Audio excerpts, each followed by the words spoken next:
that toe feeling now? Use pressure. Better? Oh yeah, that's a lot better. Yeah. Good. So how I do this? I do it just like this.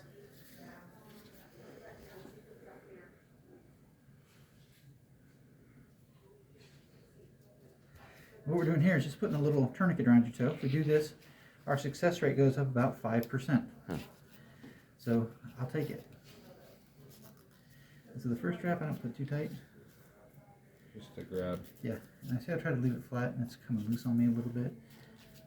But it should hold enough for me to get around.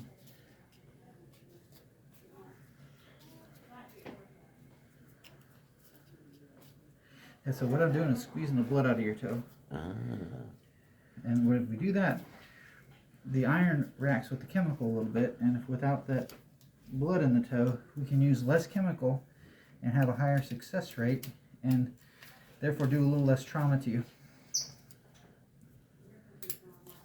You can tell. Okay. Yeah. And then See that?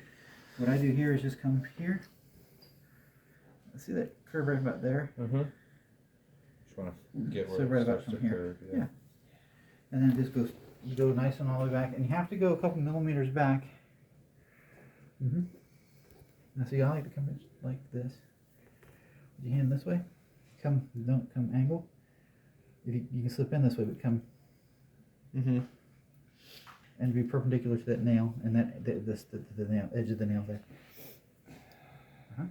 You feel. Nice, now what you want to do here is cut a little bit at a time. Don't go all the way through, because then you'll separate the. So do. Just go snip, snip, snip. Yeah. Okay. Yeah, this is different than what I usually. Yeah. Do so.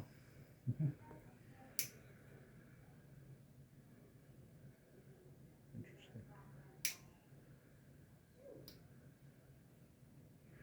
See, I kind of shoved the skin up, but you have to go in there a ways. Make sure it's free. And what I do is come back down like this. Roll it. Yep. See how deep that thing is. Ooh, yeah. Yep, she's in there. Ooh. And all this skin here, Just I'll let come off that and this. Oh, you just do it. Gotcha. Yeah. See how that gives now? We're good. Yeah. You're ready. Very good.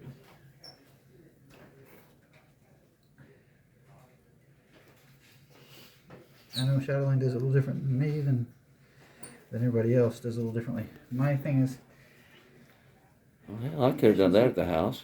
No. Yeah.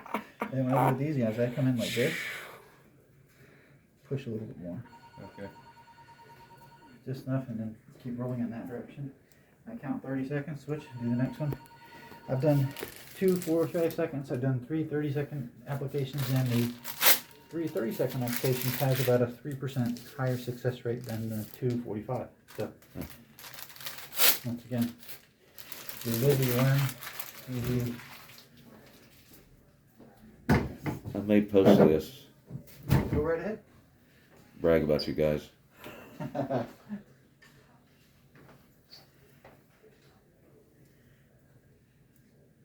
Yeah, somebody had asked me how many I had done, and I had run at a Kaiser facility. They had me running the nail clinics. No, I wanted to do them. It took too much time. So I was like, I'll do them. So I've done as many as 18 in a day. Whoa. And when they added them all up, it was right in the 7,000 range. What I'd done. And You so just did these like every day for. one day out of the week. Yeah. And so we had 4 or 5 podiatrists at the time. And we had 10 orthopedists or 11 orthopedists. So every now and then orthopedists would send them to me as well. But we do run a little minor procedure room and just do those. This would be the main thing we do. We do some other things, but this was 90% of what we were doing. Yeah. Extremely I think common. I've done, I don't know, I've probably done 20 by now, and 3 different ways, basically. This was a different way. The way to me, it's I mean, they're all similar, but 3 different ways. But you'll see how the toe is nice and blanched. You don't have any bleeding at all, so you don't need a terribly large amount of chemical. There's some people that don't believe in washing out the phenol. They just do this and stop. I think that those patients, I've really not seen research on it, studies, and I don't think there is any. It's more anecdotal things, and I had an old resident told me that works how she does it. But she's also, how fast can I get it done? Mm-hmm. Time is money. Yep. And one less Q-tip, one less. And so to me, we're arguing minutia at this point. Like but, what's, huh? what's, I don't know. And so next thing I do is always the same thing every time. So as soon as I finish, alcohol, and then I wash and clean it, clean that foot off a little bit. You just clean it with the alcohol, same? Just Clean the whole area, clean it all up and get off as much of that betadine. The betadine can be an irritant on the skin. Plus it's just ugly. People don't like yellow toes.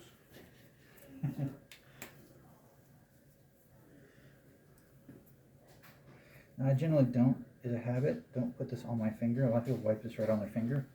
I usually like to squeeze it out on gauze, because that way I'm not really technically dragging Contaminating anything back into the bottle. Yeah, doesn't make that much of a difference. I don't think it makes. And then what I do here is when I fill in this space, what I'm doing is filling in that void. So you see how much space you got there? Yeah. What I want to do is just sort of fill in that void, and that's enough. Kind of stops a little bit of bleeding too. You're going to bleed a little bit more, Yeah. and one other thing that I do sometimes do is I'll take the chemical, the phenol, and put it over the granuloma area that we excised off and sort of cauterize it a little bit. So he's got just a tiny bit of bleeding here, but to me the chemical itself burns, so I think you're better not to. If you don't have to burn, don't. The least amount of trauma possible to adequately reduce whatever you're doing and get out of there. So this is again about a 92% success rate with the way we did it. A couple of percent chance of infection, a couple of percent chance of recurrence, and a couple of doubles with both. But overall, it's about a 92% success rate. Voila. Voila. A lot better than without the local, and the guy yanked it out. Golly, man, he was brutal. It was like medieval style. Well, that's where podiatry got its start in the medieval times. The dentist and the podiatrist were the same person. Guy was walking around with a pair of pliers. Yeah. Holding teeth And didn't barbers used to do dentistry too? Barbers were orthopedists. Ah. So orthopedics got its birth from barbers, not from medicine. Really? Yeah, that's why the barber poles have the red stripe. That means they cut. They have scissors. And that was how they delineated guys that would be able to do amputations and things like that. There it is, folks. No way. Yeah, crazy, isn't it? Yeah.